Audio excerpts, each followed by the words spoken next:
Hey guys, Shannon Scott with Grave Talks. We're looking into the belly foundation of an old spring, which I imagine if I were to lift up the lockbox there, we might be actually looking down into the belly of the spring of a Quaker establishment called Snow Camp in North Carolina, founded in 1749.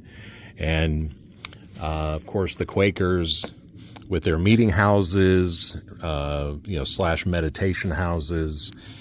They set up quite a special spot here, and it lasted really beyond the Civil War. All kinds of just drama, for such a quiet place in North Carolina. Beautiful spot of land. Narrowly a car has come down this road at all in the past hour. So it's a quiet spot, which is now, it seems to have been acquired by a studio or a theater company called Studio One. And you can tell there have been a number of community efforts here through the probably decades to hold events here and just do things to raise money and keep the property as active as it used to be. It's got quite an antique building kind of township look, but they're in dire need of help. But I mean, you can see beautiful foundation stonework. Looks like even a headstone there, part of one. That's interesting, isn't it? I just caught sight of that as we were talking.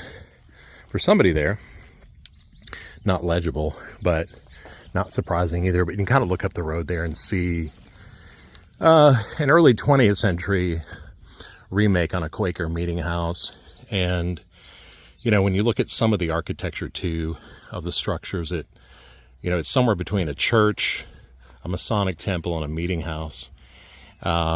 This was the original Quaker meeting house. This goes back into the late 1750s, but there were a gentleman named Herman Husband from North Carolina, Dutch Pennsylvania, and his first cousin, I believe, was Randolph Knox.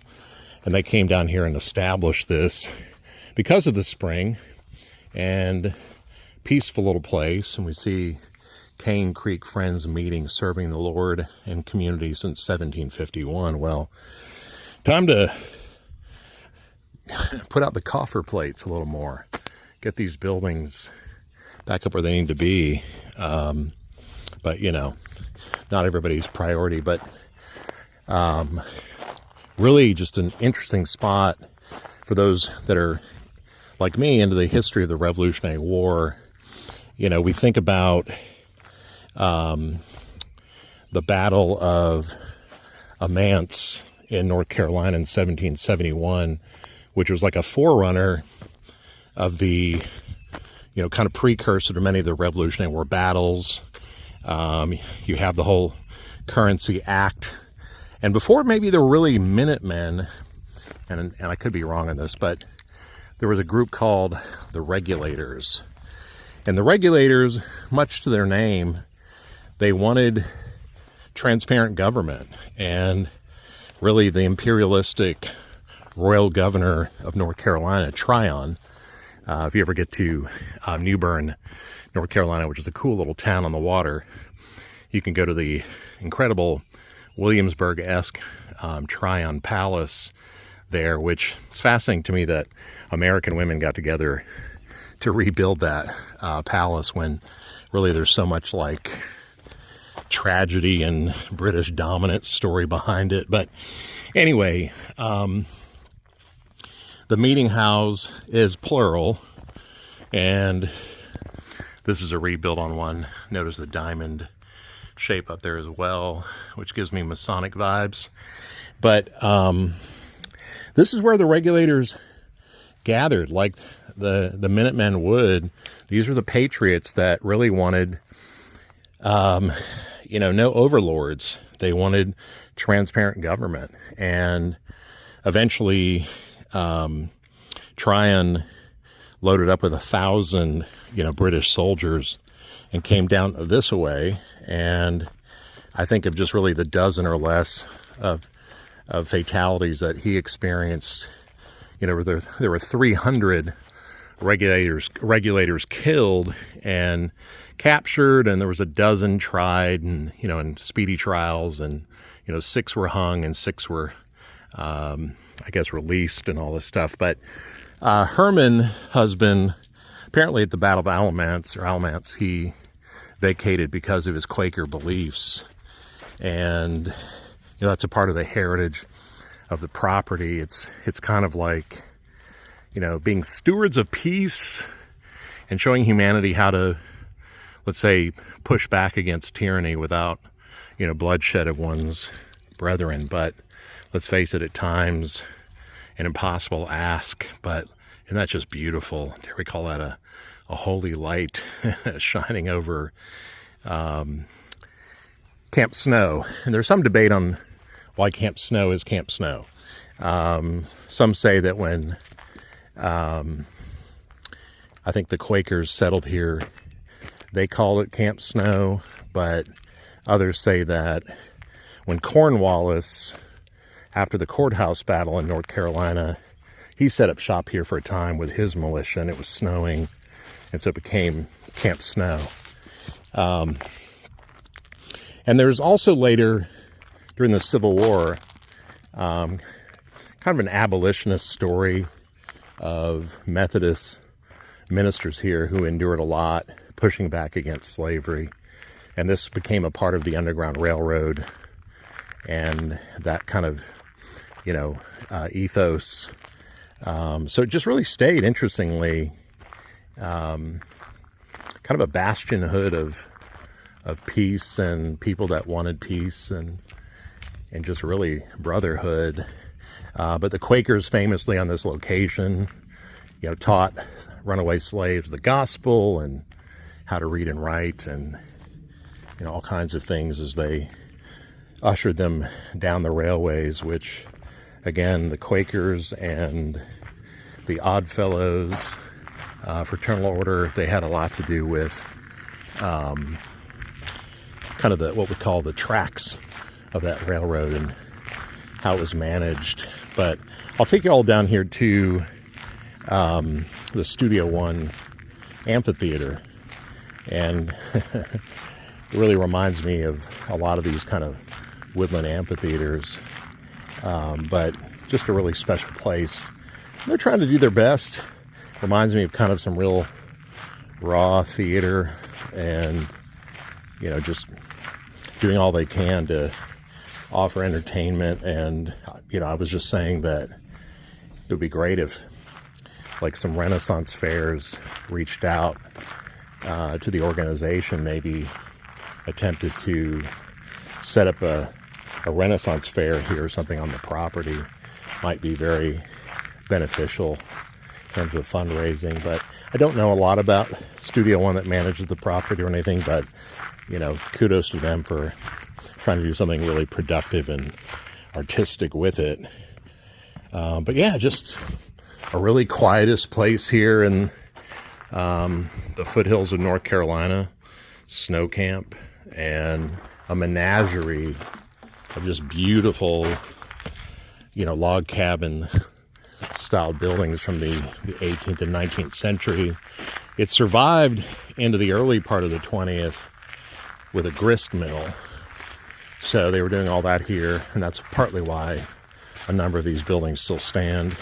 And I'm sure there's a lot, obviously a lot more layers of history and heritage here that I'm unfamiliar with. But I just think that whole regulators side of it mixed with Methodists, who